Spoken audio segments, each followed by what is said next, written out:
नमस्कार, बहुत बहुत स्वागत है। मैं हूं अमित सिंह और आप देख रहे हैं प्राइम न्यूज का डिजिटल प्लेटफॉर्म।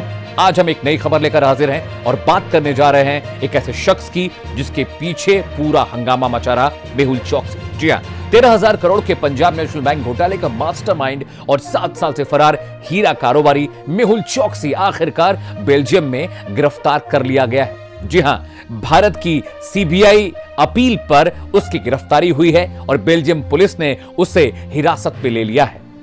अब भारत की कोशिश है कि उसे वापस लाकर कानून के कटघरे में खड़ा किया जाए ताकि न्याय मिल सके। लेकिन सवाल यह है कि चौकसी आखिर इतने सालों तक बचा कैसे रहा? क्या था यह घोटाला और भारत उसे वापस कैसे लेकर आएगा? आइए समझते हैं पूरी कहानी इस एक्सप्लेनर में। 7 साल से फरार, 13,850 करोड़ का घोटाला, अब तक की सबसे बड़ी बैंक धोखाधड़ी। मेहुल चौकसी वो नाम जो भारत के सबसे बड़े बैंक घोटाले में से एक का चेहरा बन गया। जी हां, गीतांजलि जेम्स का मालिक, हीरा कारोबारी, करोड़ों की संपत्ति का मालिक और अब एक भगोड़ा। 2018 में भारत छोड़ने के बाद उसने एंटीगुआ बारबुडा की नागरिकता हासिल की और वहां से भागते भागते अब बेल्जियम पहुंच गया है।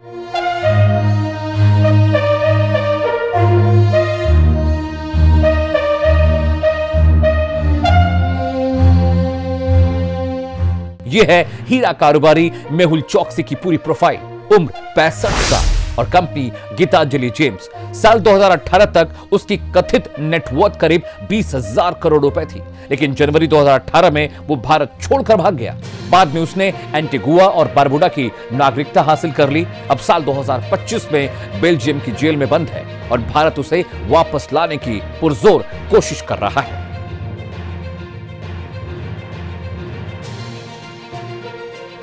पीएनबी घोटाला, क्या आप जानते हैं ये कैसे हुआ? कहानी शुरू होती है फर्जी LOU यानी लेटर ऑफ अंडरटेकिंग से। लेकिन सवाल यह होता है कि LOU आखिर है क्या? दरअसल LOU एक तरह की गारंटी होती है जो भारतीय बैंक विदेशी बैंकों को देते हैं ताकि ग्राहक वहां से लोन ले सके। मेहुल चौकसी और उसका भतीजा नीरव मोदी, इन्होंने LOU का फर्ज इस्तेमाल किया और बैंक अधिकारियों की मिलीभगत से हजारों करोड़ के लोन ले लिए विदेशी बैंकों से और ये पैसे कभी चुकाए ही नहीं गए। जनवरी 2018 में दोनों देश छोड़कर भाग गए और जब असली घोटाला सामने आया तो चौंका देने वाली रकम सामने आई। जी हां, 13,850 करोड़। यह था भारत का अब तक का सबसे बड़ा बैंकिंग घोटाला। लेकिन अब सबसे बड़ा सवाल यह है कि आखिर 7 साल से फरार मेहुल चौकसी का बेल्जियम में कैसे पकड़ा जाना पॉसिबल हुआ? क्या वो अपनी मर्जी से बेल्जियम आया था? क्या वहां की पुलिस को उसकी जानकारी पहले से थी या फिर भारत सरकार ने इस बार कड़ा एक्शन लिया? असल में बेल्जियम पुलिस ने उसे सीबीआई के आग्रह पर गिरफ्तार किया था। चौकसी के खिलाफ पहला वारंट 23 मई 2018 को और दूसरा वारंट 15 जून 2021 को भारत की अदालतों में जारी हुआ था। सूत्रों के मुताबिक वो बेल्जियम से स्विट्जरलैंड भागने की कोशिश कर रहा था, लेकिन इससे पहले ही वो पकड़ लिया गया। और मजेदार बात यह है कि बेल्जियम की रेजिडेंसी भी उसने फर्जी डॉक्यूमेंट्स के जरिए हासिल कर ली थी, अपनी पत्नी की मदद से।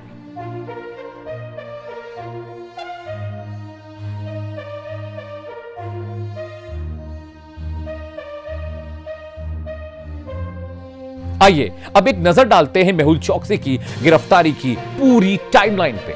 23 मई 2018 पहली गिरफ्तारी वारंट मुंबई की अदालत से जारी किया गया। 15 जून 2021 दूसरा वारंट, तब चौकसी डोमिनिका में पकड़ा गया था। 15 नवंबर 2023 उसने फर्जी दस्तावेजों के जरिए बेल्जियम में रेजिडेंसी कार्ड हासिल किया और आखिरकार अप्रैल 2025 में बेल्जियम में उसकी गिरफ्तारी हुई सीबीआई के अनुरोध पर। यानी 7 साल की भागदौड़ के बाद अब भारत को उसके प्रत्यर्पण की उम्मीद बंधी है।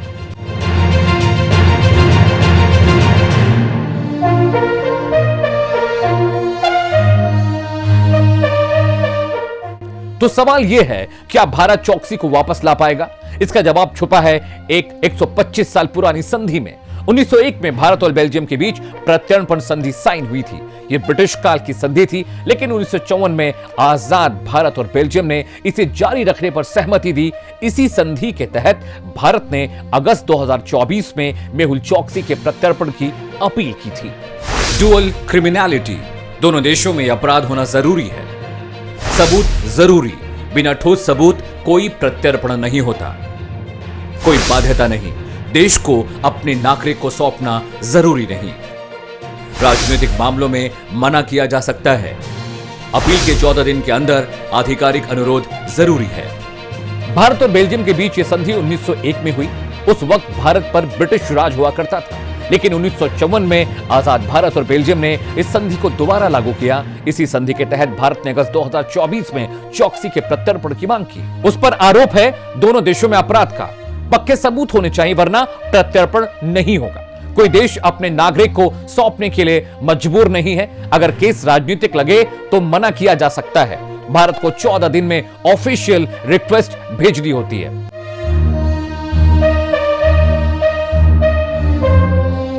मेहुल चौकसी ने 1975 में ज्वेलरी का बिजनेस शुरू किया था। उसका गीतांजलि ग्रुप बहुत बड़ा ब्रांड बन गया।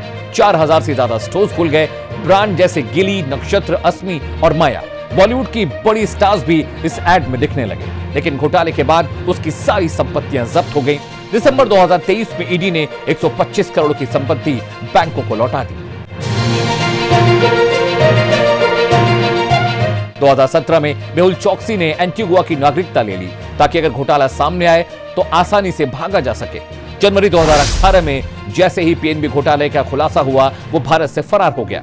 फरवरी 2018 में उसका भारतीय पासपोर्ट रद्द कर दिया गया और ईडी ने मनी लॉन्ड्रिंग का केस दर्ज कर लिया। मई 2021 में उसे डोमिनिका में इंटरपोल की मदद से पकड़ा गया, लेकिन कानूनी पेच में फंसकर भारत नहीं लाया जा सका। मार्च 2023 में इंटरपोल ने रेड कॉर्नर नोटिस जारी कर दिया, यानी हर देश में वो अब वांटेड था। सितंबर 2024 में पता चला कि चौकसी ने बेल्जियम में अपनी पत्नी के नाम पर फर्जी दस्तावेजों से रेजिडेंसी कार्ड हासिल कर लिया था और आखिरकार अप्रैल 2025 में सीबीआई के आग्रह पर बेल्जियम पुलिस ने उसे गिरफ्तार कर लिया। अब भारत की नजरें प्रत्यर्पण प्रक्रिया पर है। अगर सबूतों और संधि के आधार पर बेल्जियम सरकार मंजूरी देती है तो हो सकता है कि जल्द ही मेहुल चौकसी भारत की जेल में हो। ये एक बड़ा कदम है भारत के आर्थिक अपराधियों को कानून के दायरे में लाने की दिशा में। ऐसी ही और इंसाइटफुल खबरों के लिए हमारे साथ जुड़े रहिए।